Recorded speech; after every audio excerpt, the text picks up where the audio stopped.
कि घंटे मैटर नहीं करते। कोई 17-18 घंटे हमें नहीं पढ़ना है, इतना हम पढ़ भी नहीं सकते। एक दिन पढ़ सकते हैं, दूसरे दिन नहीं पढ़ पाएंगे। 5 से 6 घंटे ही आपको देने हैं या उतने निकालने हैं, पर वो जो वक्त आप अपनी पढ़ाई को देते हो वो कंसिस्टेंटली आपको रोज़ उतना ही अपने पढ़ाई को देना है।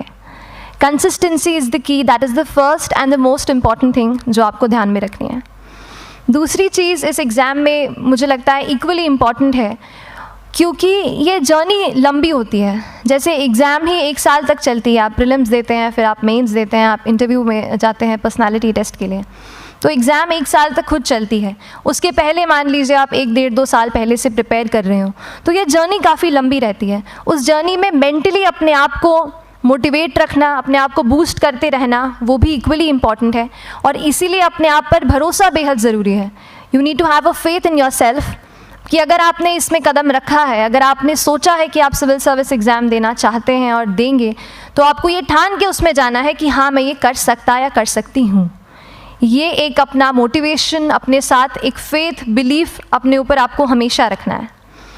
कमिंग टू प्रेपरेशन की कैसे तैयारी करनी है, बहुत सारी बातें आप सुन चुके हैं कि आंसर राइटिंग में कैसे करना होता है, आंसर राइटिंग का स्ट्रक्चर कैसा होना चाहिए। तो मैं शुरू में सबसे पहले ये कहूँगी कि मेरे प्रिपरेशन का बेस 2 चीज़ें रहीं। पहला था करंट अफेयर्स। करंट अफेयर्स इसलिए मैंने उसी से शुरुआत की क्योंकि करंट अफेयर्स सबसे इंटरेस्टिंग पार्ट होता है। कई बार आपको हिस्ट्री कभी बोरिंग लगेगी, कई बार आपको लगेगा ज्योग्राफी इतना, कभी हर किसी के अपने अपने फेवरेट्स होते हैं। तो मुझे वो 2 सब्जेक्ट्स लगते थे कि यार इतना मन नहीं करता है, लेकिन न्यूज़पेपर्स और करंट अफेयर्स में जो भी नया चल रहा है वो मुझे हमेशा इंटरेस्टिंग लगता था। इंटरनेशनल रिलेशंस में क्या हो रहा है, क्या सोशल रियलिटीज़ हैं, कहाँ क्या हुआ, उसका क्या इम्पैक्ट पड़ेगा एडमिनिस्ट्रेशन पे और हमारी कंट्री पे, तो उसको आप अपना एक बेस बना सकते हो। आप करंट अफेयर्स बेस्ड प्रिपरेशन कर सकते हैं, इसलिए भी क्योंकि अगर आप मेंस एग्ज़ाम देखेंगे तो काफ़ी डायनामिज्म आ गया है, केवल प्रीलिम्स में नहीं बल्कि जनरल स्टडीज़ पेपर 2, पेपर 3 में भी आप देखेंगे कई सारे ऐसे सवाल हैं जो करंट इवेंट्स से इंस्पायर्ड होते हैं, उन पे बेस्ड रहते हैं। तो जब आप न्यूज़पेपर बेस्ड, करंट बेस्ड पढ़ाई करते हैं तो वो आपका प्रिपरेशन वहाँ से भी कवर हो सकता है। दूसरी जो चीज़ मैंने जिस पे बहुत फोकस किया वो थी आंसर राइटिंग। तो आंसर राइटिंग का जैसे खान सर बता रहे थे कि आंसर राइटिंग की प्रैक्टिस बहुत की, तो उसके पीछे मेरा ये था कि जब मैं हमेशा प्रीलिम्स का कोई भी पेपर टेस्ट देती थी, हम मॉक टेस्ट देते हैं, तो मॉक टेस्ट देती थी तो हमेशा मेरे मार्क्स करीब 90 to 110, 120, इससे ऊपर मेरे कभी मार्क्स नहीं जाते थे। तो मुझे हमेशा ये डर था कि यार प्रीलिम्स में कहीं मेरा कुछ, क्योंकि कट ऑफ भी इसी कुछ रेंज में जाता है, तो हमेशा लगता था कि यार कुछ गड़बड़ यहाँ ना हो जाए। लेकिन जब मैंने आंसर राइटिंग की और मेंस एग्ज़ाम के बारे में जाना, तब मुझे लगा कि आंसर राइटिंग एक ऐसी चीज़ है, मेंस एक ऐसा फेज़ है सिविल सर्विस एग्ज़ाम का जहाँ पे आप अच्छे से तैयारी कर सकते हैं। And if you have written the answers, if you know कि you have covered the points well, if you have included उसमें कुछ आपने facts, international reports, government schemes, आपने कुछ ऐसे उसमें सॉल्व भी डाला है, तो जो रिज़ल्ट आएगा वो सेटिस्फैक्ट्री ही आएगा, अच्छा ही आएगा। तो मेंस एक ऐसा पार्ट है जिस पे आप काफ़ी बैंक ऑन कर सकते हो। मैं जब पर्सनालिटी टेस्ट भी मैंने दिया तो इस बार भी आप नंबर्स देखेंगे तो आसपास की रैंक के हिसाब से मेरे नंबर्स उसमें कम हैं, लेकिन it is just the general studies and the answer writing part, जो मेंस के जो वो है मार्क्स हैं या मेंस का जो एक फैक्टर रहा, वो मेरे लिए सबसे ज़्यादा इंपॉर्टेंट डिसाइडिंग फैक्टर रहा है। तो अपना एक्सपीरियंस यही बताऊँगी कि आंसर राइटिंग पे आप विशेष फोकस कीजिए।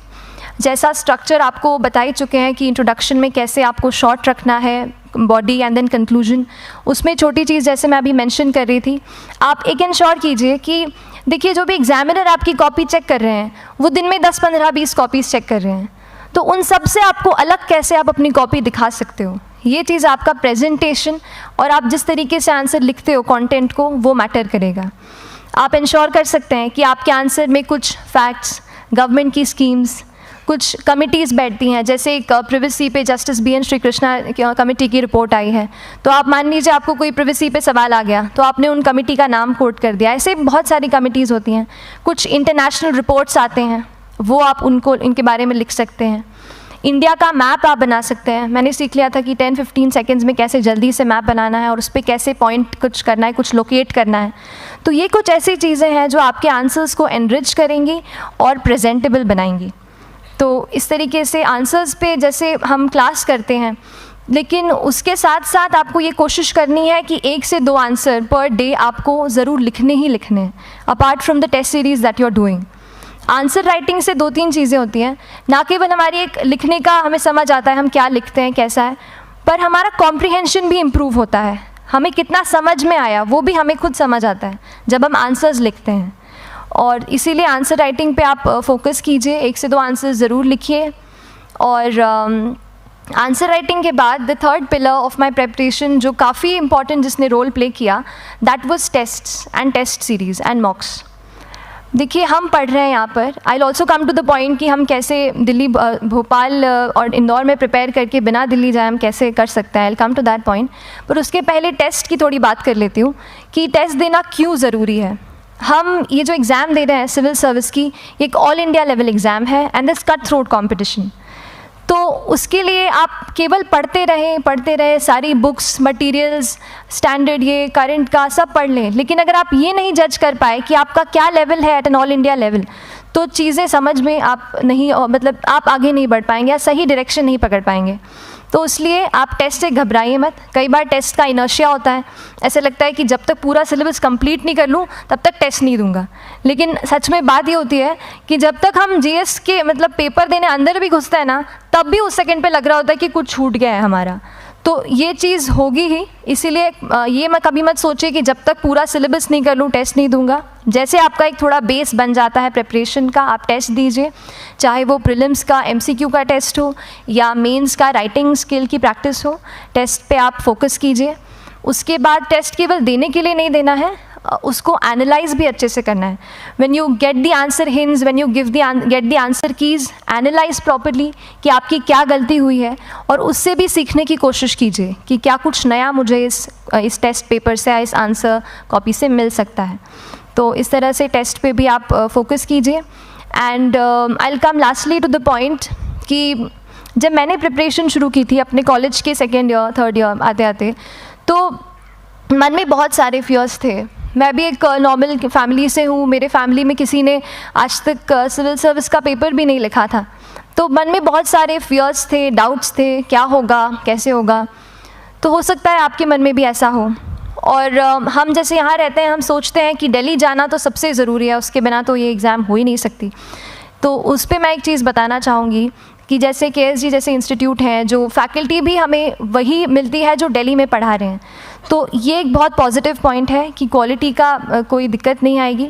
बस एक चीज़ है, आप ज्वाइन करते हैं class, that will only provide you a direction, वो आपका रास्ता दिखा सकते हैं आपको कि इस रास्ते पर आपको चलना है, लेकिन चलना उस रास्ते पे आपको खुद है। You have to work on your own.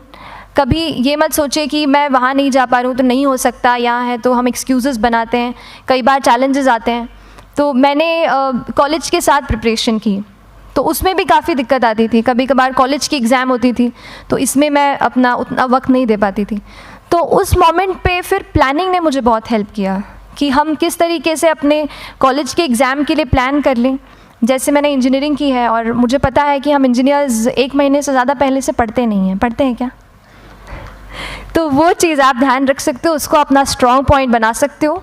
1 से 1.5 महीना जब exam is approaching, I use to plan my entire syllabus का प्रिंट आउट निकाल के I use to make my notes, उस तरीके से उसको मैं उसको संभाल लेती थी।